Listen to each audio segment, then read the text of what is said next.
Olá, sejam todos bem-vindos às discussões do Velho Testamento desta semana. Nós estudaremos os livros de Ruth e os capítulos 1 a 7 de 1 Samuel. Então, você é meu convidado para que hoje nós possamos discutir assuntos pertinentes ao reino de Deus nesses dois livros. Eu sou o Gustavo Pedrosa e nós iniciaremos com o livro de Ruth, que acontece no período do livro de Juízes, como nós podemos observar em Ruth 1:1. E sucedeu que, nos dias em que os juízes julgavam, houve uma fome na terra, pelo que um homem de Belém de Judá saiu a peregrinar nos campos de Moabe, ele e a sua mulher e seus 2 filhos. Tá? Podemos observar que nem todos estavam desviados do caminho do Senhor. A gente já viu que cada um fazia o que parecia bem aos seus olhos, né? Havia os membros do convênio que ainda eram fiéis. Além da fome física relatada, havia uma fome espiritual.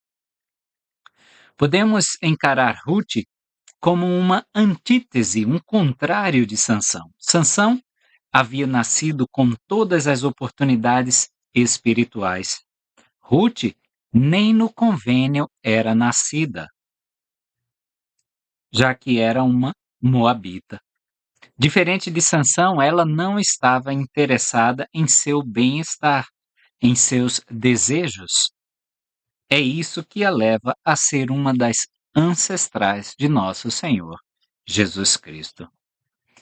Nós podemos notar ainda no versículo 1, pelo que um homem de Belém de Judá saiu a peregrinar nos campos de Moabe, ele e a sua mulher e seus 2 filhos. A gente pode notar que viviam em Belém, que significa casa de pão, ou lugar de comida, e a fome estava assolando a terra. No versículo 16 de Ruth 1, lemos o seguinte: Disse, porém, Ruth: Não me instes para que te abandone e deixe de seguir-te, porque aonde quer que tu fores, irei eu, e onde quer que pousares à noite, ali pousarei eu. O teu povo é o meu povo, o teu Deus é o meu Deus. Uma das noras de Noemi, órfã, ela volta para sua parentela. Ruth decide ficar com a sua sogra. Esse versículo é uma confissão de fé aos convênios da casa de Israel que possivelmente foram apresentados a Ruth por Noemi e seu marido. Imaginem como seria para as 2 viúvas naquela época. O versículo 22 nos dá o cenário dos acontecimentos dos próximos capítulos. Assim, Noemi voltou e com ela Ruth, a moabita, sua nora, que voltou dos campos de Moabe, e chegaram a Belém no princípio da ceifa das cevadas. Havia uma provisão na lei de Moisés para que os pobres tivessem ajuda com as suas necessidades. Era uma forma do sistema de bem-estar da igreja naqueles dias. O dono do campo era proibido de colher todos os frutos da plantação. Ele deveria se deixar os cantos sem colher e não apanhar o que caísse durante essa colheita. Assim, os pobres poderiam vir e respigar, como vemos em algumas traduções. Boaz ainda dá ordem para que seus trabalhadores não sejam implicantes com o que Ruth colheria, e ainda diz para eles derrubarem mais grãos do que o necessário no chão, como nós podemos ver em Ruth capítulo 2, versículos 15 e 16. E, levantando-se ela para colher, Boaz deu ordens aos seus moços, dizendo: Até entre os feixes deixai-a colher, e não a censureis. E deixai cair alguns punhados, e deixai-os ficar, para que ela os colha, e não a repreendais. Ainda vamos ver no versículo 22, e disse Noemi à sua nora, Ruth: Melhor é, filha minha, que saias com as suas moças, para que noutro campo não te encontrem. Noemi, impressionada com o que Ruth trouxe para casa da respiga, aconselha que ela fique somente nos campos de Boaz. Não parece que o Senhor pede de nós, depois de nos conceder tantas bênçãos, a mesma coisa? Fica no meu campo, que fiquemos somente em sua seara, que fiquemos somente em sua casa. Reparar na nota de rodapé A de Ruth 2:20, cujo versículo lê o seguinte: Então Noemi disse à sua nora: Bendito seja do Senhor, que não deixou de mostrar a sua benevolência nem para com os vivos, nem para com os mortos. Disse-lhe mais Noemi: Este homem é nosso parente chegado e um dentre os nossos remidores. Na nota de rodapé A, dá para achar aqueles que têm, por grau de parentesco, o direito de redimir. Tá? Boaz tinha a responsabilidade de ser um remidor, ou seja, de resgatar algum familiar que fosse tornado servo por conta de suas dívidas. Era também uma instituição da lei mosaica.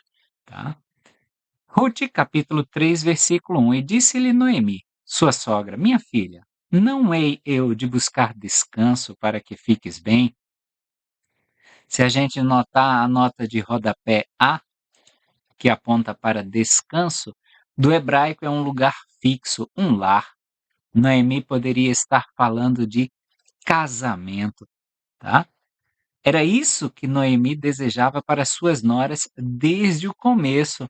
Vejam, Ruth, capítulo 1, versículo 9. O Senhor vos conceda que acheis descanso, cada uma em casa de seu marido.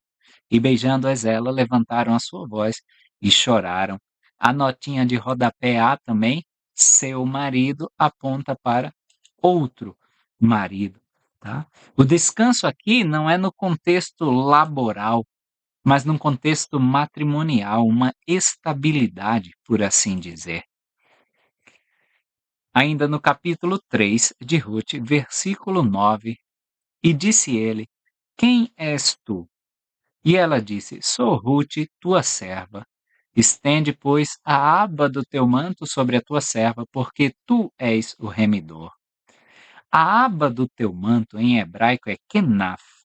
É a mesma palavra que é traduzida em Ruth 2:12.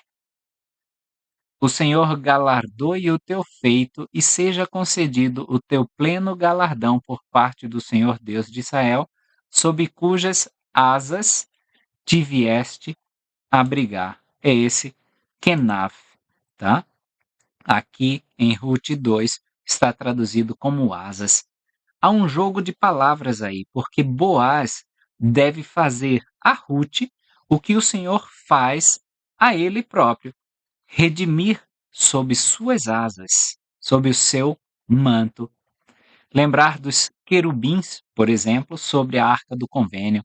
O assento da misericórdia ficava justamente sob as asas das figuras. Assim sendo, Boaz é um tipo de Cristo, o Redentor. Eu vou deixar também na descrição do vídeo um discurso fantástico, um artigo que foi publicado há muitos anos atrás, que é Encontrar Jesus Cristo no Velho Testamento, de Andrew Skinner. E ele vai falar justamente sobre esse aspecto remidor de Boaz. Ruth 3, versículo 11. Agora, pois, minha filha, não temas. Tudo quanto disseste te farei, pois toda a cidade do meu povo sabe que és mulher virtuosa. Virtuosa em hebraico, shail, é a mesma palavra que em hebraico é usada para descrever Boaz em Ruth, capítulo 2, versículo 1. E tinha Noemi um parente de seu marido, homem de grande riqueza da família de Elimeleque, e era o seu nome Boaz. Tá? É a mesma descrição usada para Boaz, Shail. Ruth e Boaz quer nos ensinar aí o autor do livro, que eram iguais. E isso me lembra muito a seção 88 de Doutrina e Convênios. Vamos checar Doutrina e Convênios 88, versículo 40.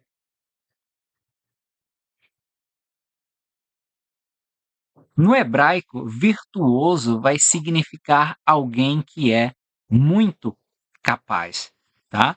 Então nós vamos ver que os dois eram capazes. Os dois eram muito capazes, ou seja, os dois estavam em pé de igualdade. Doutrina e Convênios 88, 40 diz o seguinte: pois a inteligência apega-se à inteligência, a sabedoria recebe a sabedoria, a verdade abraça a verdade, a virtude ama a virtude, a luz se apega à luz, a misericórdia se compadece da misericórdia e reclama o que é seu.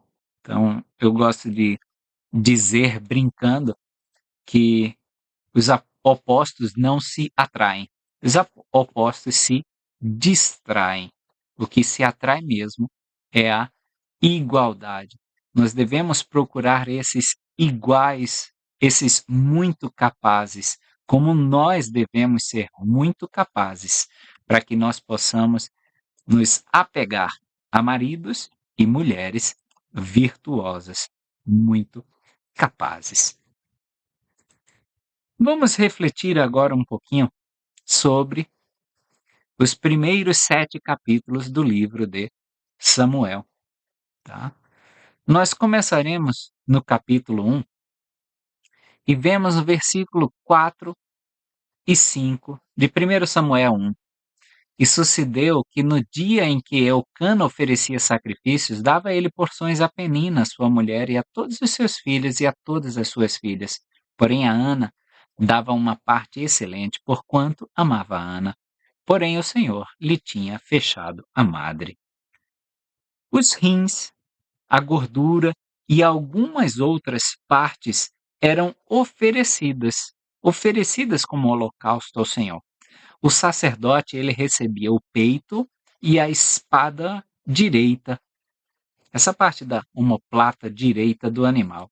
O que sobrava era devolvido a quem oferecia. Isso me lembra o princípio de equidade no Sistema Único de Saúde brasileiro, onde aquele que precisa mais recebe mais, o que tem menos necessidade recebe menos. E é assim no Evangelho de Jesus Cristo. É equânime, não é igual. Tá? Os versículos 6 e 7. E a sua rival excessivamente a irritava. Tá? Essa rival é a Penina. Penina tinha filhos, Ana não. Para a embravecer, porquanto o Senhor lhe tinha fechado a madre. E assim o fazia ele de ano em ano. Sempre que ela subia à casa do Senhor, a outra assim a irritava, pelo que chorava e não comia. Então Penina ela ostentava os filhos para irritar Ana. Todos esperavam que o Cristo viesse de sua descendência. As mulheres da época estavam sempre esperando que seriam a mãe do Cristo. Por isso, não ter filhos era algo terrível. E o que eu acho interessante aí é quando ela subia à casa do Senhor, é que tinha essa irritação.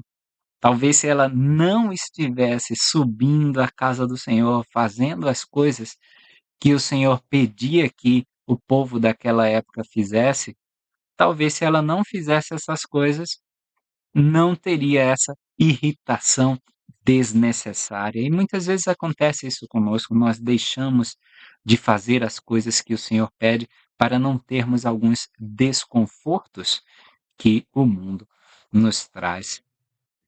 Ainda neste capítulo, versículo 9, então Ana se levantou, depois que comeram e beberam em Siló. E Eli, o sacerdote, estava assentado numa cadeira, junto a um pilar do templo do Senhor. Era comum, naquela época, um oficial sentar-se à porta da cidade, no pátio do templo, onde este oficial, apontado pelo Senhor, geralmente o sacerdote, aí ele ouvia queixas, julgava entre uma questão e outra, etc. A gente pode ver no capítulo 4 de 1 Samuel, versículo 18. Tá? E sucedeu que, fazendo ele menção da arca de Deus, Eli caiu da cadeira para trás, do lado da porta, e quebrou-se-lhe o pescoço e morreu, porquanto o homem era velho e pesado, e tinha ele julgado Israel 40 anos. Era justamente nesse lugar que acontece esse evento trágico de 1 Samuel 4.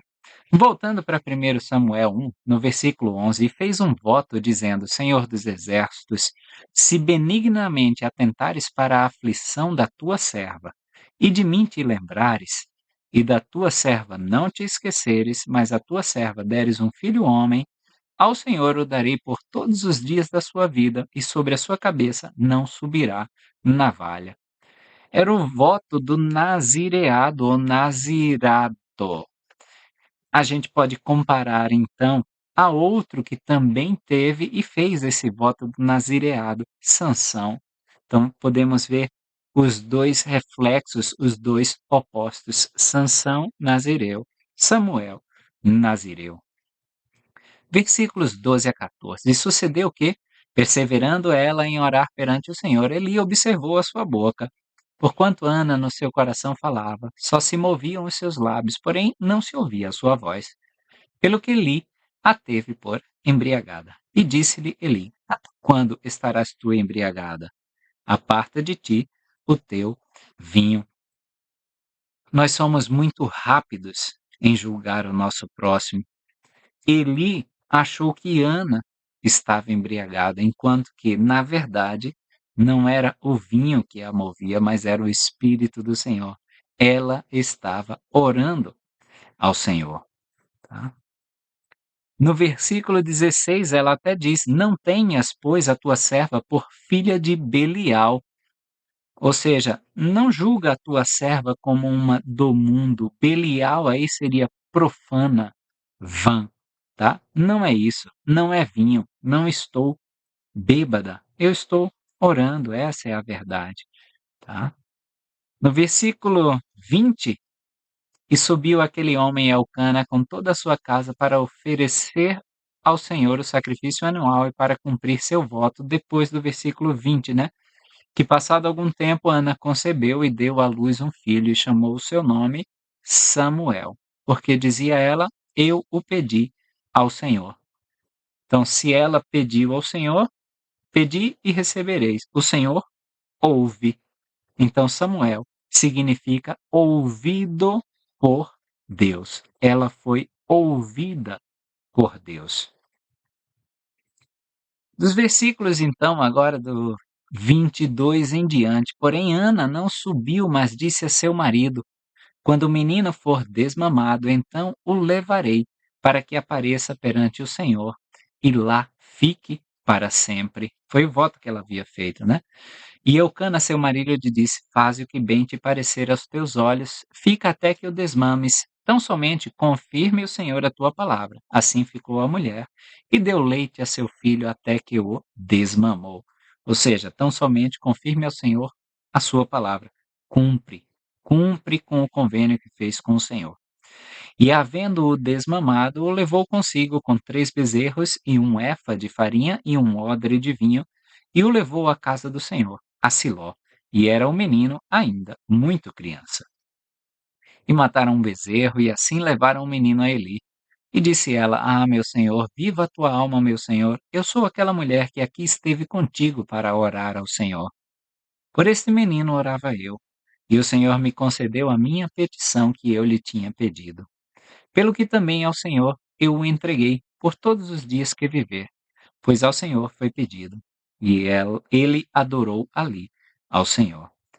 A idade do desmame aí mencionada várias vezes era geralmente aos 3 anos de idade.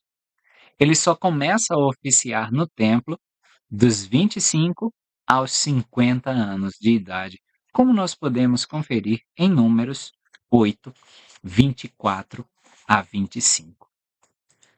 No capítulo 2 de 1 Samuel, nós vamos ver já o versículo 8. Levanta o pobre do pó e desde o esterco exalta o necessitado, para o fazer assentar entre os príncipes, para os fazer herdar o trono de glória. Porque do Senhor são os alicerces da terra e assentou sobre eles o mundo. É uma linguagem bem poética. Não significa aí dizer que eles supunham que o mundo era plano, tá? Mas nós vimos que na astronomia israelita eles tinham essa ideia da Terra plana com os alicerces embaixo dela, tá bom? E essa ideia ainda persiste até na Idade Média. Nós podemos observar resquícios dela. Em 1 Samuel 2, do 13 ao 36, a gente pode comparar justamente com Levítico 7, dos versículos 30 a 34, tá? Que era de pegar a carne aí e assar antes de oferecer o sacrifício.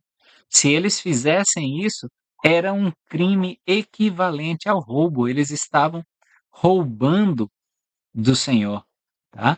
O mesmo se diria aí tirar a força das panelas enquanto estava fervendo. Vocês veem aí, por exemplo, no capítulo 14. Então, eles estavam roubando ao Senhor esses filhos de Eli, tá? Eles não estavam respeitando ao Senhor. No versículo 17, era, pois, muito grande o pecado desses jovens perante o Senhor, porquanto os homens desprezavam a oferta do Senhor. Vejam a força do exemplo. É como hoje nós podemos até dizer, mas olha, o filho do presidente da estaca o que está fazendo, o filho dos 70 o que está fazendo. Então isso termina minando a confiança de outros, tá, na obra do Senhor, e era isso que estava acontecendo justamente por conta de Hofni e Finéias, tá, que eles não estavam respeitando o sacrifício ofertado ao Senhor. No versículo 22, era, porém, Eli já muito velho, e ouvia tudo quanto seus filhos faziam a todo Israel, e de como se deitavam com as mulheres que em bando se ajuntavam à porta da tenda da congregação. Aí parece que ele só ouvia. Apesar da idade, ele podia ter feito algo para corrigir os seus filhos, mas não parece que ele fez alguma coisa. Do 23 ao 25, e disse-lhes: Por que fazeis tais coisas? Porque ouço de todo este povo os vossos maus atos. Não, filhos meus, porque não é boa fama esta que ouço. Fazeis transgredir o povo do Senhor. Pecando homem contra homem, os juízes o julgarão. Pecando, porém, o homem contra o Senhor, quem rogará por ele? Mas não ouviram a voz de seu pai, porque o Senhor os queria matar. Tá? Ele deveria ter entregue os filhos rebeldes de acordo com a lei mosaica, mas ele não fez isso, confiou só nesse seu débil conselho para tentar reverter os caminhos dos seus filhos. Versículo 29. Por que desprezais o meu sacrifício e a minha oferta de manjares que ordenei na minha morada? E honras teus filhos mais do que a mim, para vos engordardes com o principal de todas as ofertas do meu povo de Israel. Eli, quando decide não entregar seus filhos e ser conivente com a situação, terminava honrando mais aos filhos dele do que a Deus. E é por isso que ele será repreendido, tá? Em 1 Samuel 3:1, a gente volta para a história de Samuel. E o jovem Samuel servia ao Senhor perante Eli.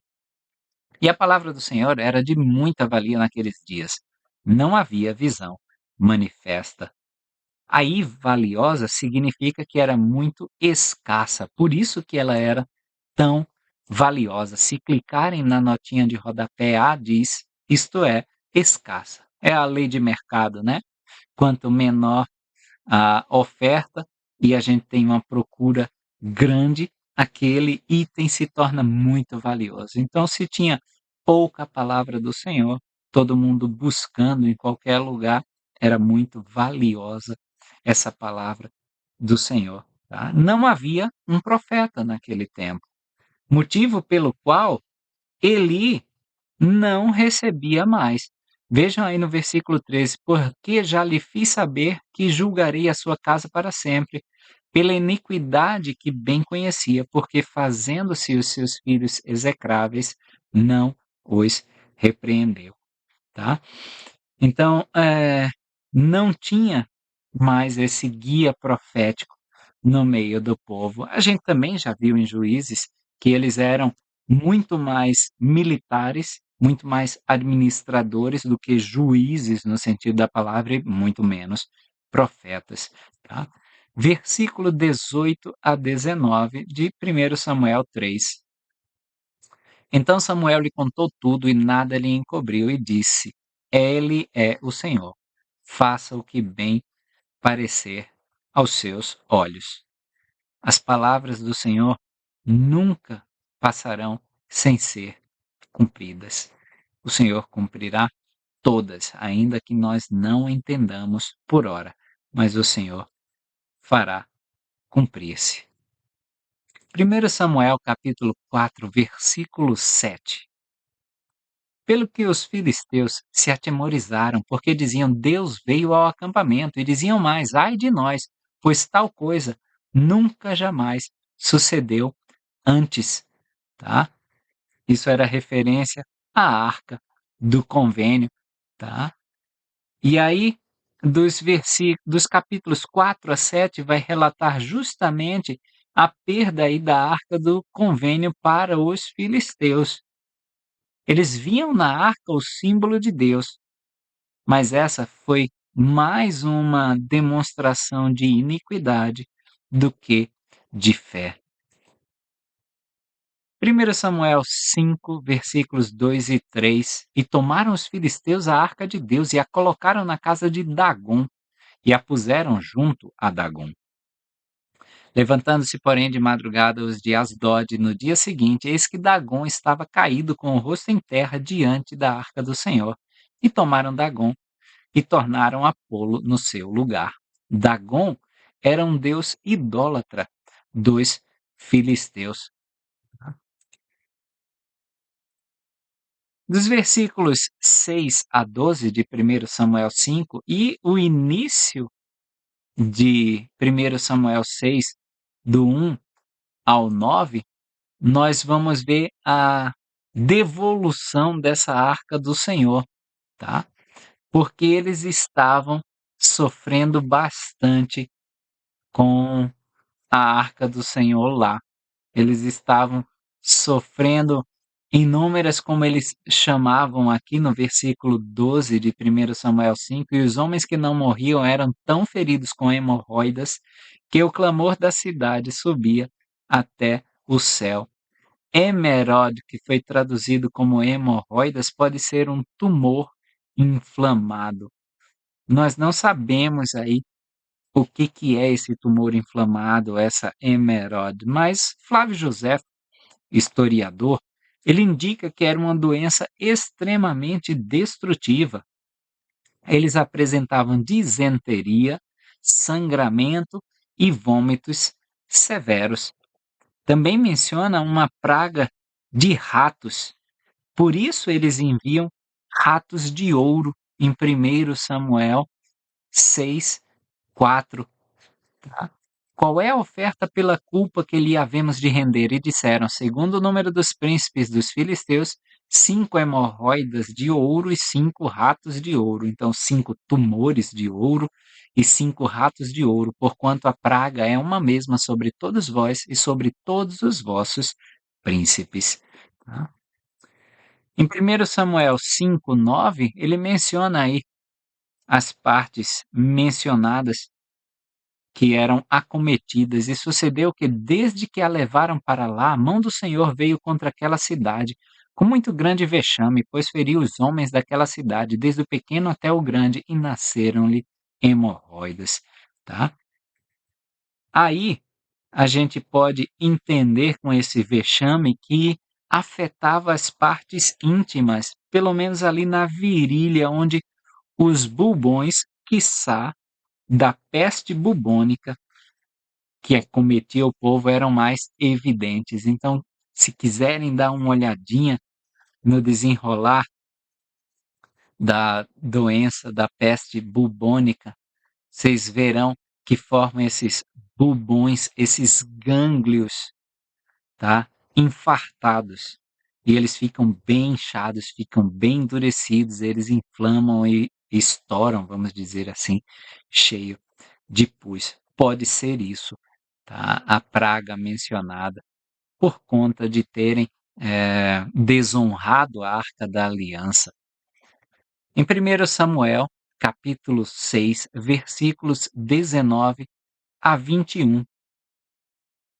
E feriu o Senhor os homens de Bet-Semes, porquanto olharam para dentro da arca do Senhor, até matar do povo 50.070 homens. Então o povo se entristeceu, porquanto o Senhor fizera tão grande matança entre o povo. Então disseram os homens de Bet-Semes: quem poderia estar em pé diante do Senhor, este Deus Santo? E a quem subirá desde nós?